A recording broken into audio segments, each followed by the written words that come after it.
Hello friends, May Flom here, Craft with May, and today we're going to talk about the Lady Gaga inspired Mayhem skirt that I created for attending her concert in Seattle. Killer, killer, killer, killer. A legend of my final cigarette. I'll run a hole right through your eyes. Looking at you like a zombie killer. I'm born off the side. If I get you alone, till your skin and bone, I'ma try you on the side. Needless to say, the concert was everything I could have ever wanted and more.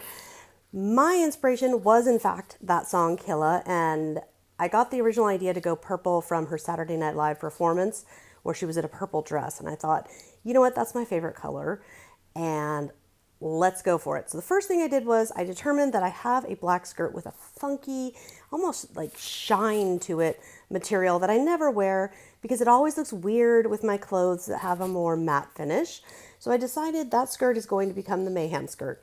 And instead of building an entire skirt, I'm just going to build layers on layers on layers on top of this existing skirt. So I kind of sketched out the vision I had was just basically things coming up from the bottom.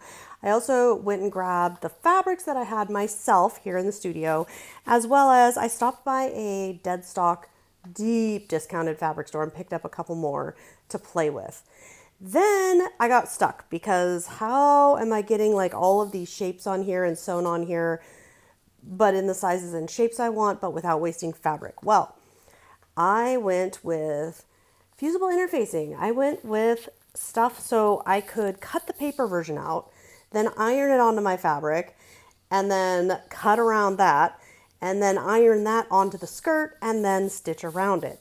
Sounds like a lot of steps, but guess what? So much better because I could see exactly how it would lay, and I could see if it was the size I wanted, the shape I wanted, etc. I also had some things like this kind of mesh fabric with all the embroidered leaves and florals that I would cut out around. Here you can see I am cutting out, that's the biggest shape, the kind of swirly shape that took on a life of its own with the purple fabric. And I would just cut around it, get as close as I could to those edges. And the really nice thing about this is because it was adhesive, it was also gluing, so to speak, my fabric to the skirt so that when I went to sew, everything was holding in place beautifully without any pins, without any fuss, and it really helped make this project a lot of fun. In total, this skirt probably took, I don't know, 40 hours, 60 hours, just a lot of time. There's a lot of detail and cutting and sewing and hand stitching and just lots and lots of things going on here.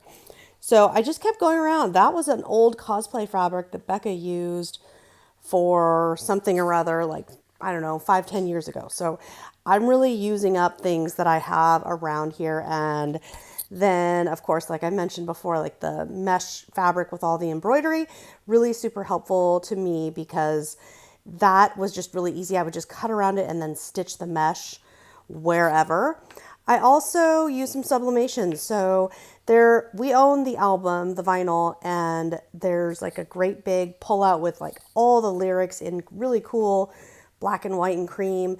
So I took some pictures of that and sublimated the lyric sheets so that I could have like a literal piece of the album on the skirt to really help tie it together. And I love how this turned out. I love the results of the lyrics all funky like that. And I have it all over the skirt. As you can see, here I am mid-process. We're doing our best. We're working away at it. And I'm also cutting out shapes too. You know, if I wanted to cut out by hand, another thing that I used was a spray adhesive. I've had that for a long time and I don't think I've ever actually used it. It works really well. And I would just apply some, there's some on the smaller heart, and then kind of tack things into place and then go and stitch around. So just kind of help me keep things tacked down, keep things as easy as possible. Because as I mentioned before, this skirt took a lot of time. And I did want kind of that mayhem, that chaos, that imperfection on this. So when I would catch myself thinking, oh, well, you know, that's not proper, or we should really finish this off, I'd ask myself, should we?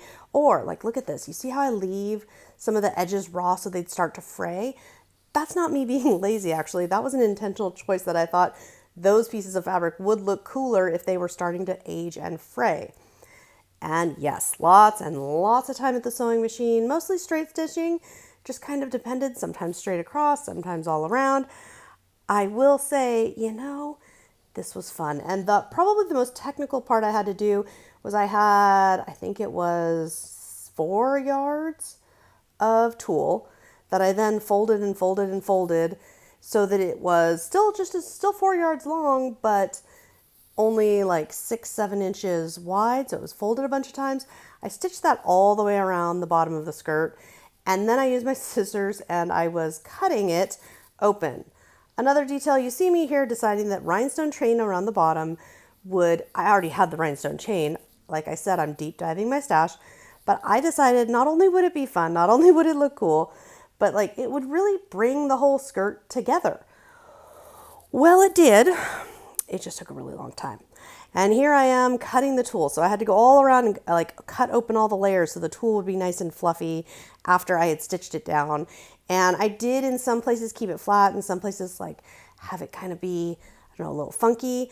And I will tell you right now, that rhinestone chain took me like 5 hours in the hotel to hand stitch it all down. It took forever. But guess what? We hit the concert. We had the most amazing and memorable time, Elizabeth and I love how my skirt came out. I've got it hanging in my closet. If you've got any questions or want to share, drop me a comment. I always love hearing from you. Thanks for tuning in.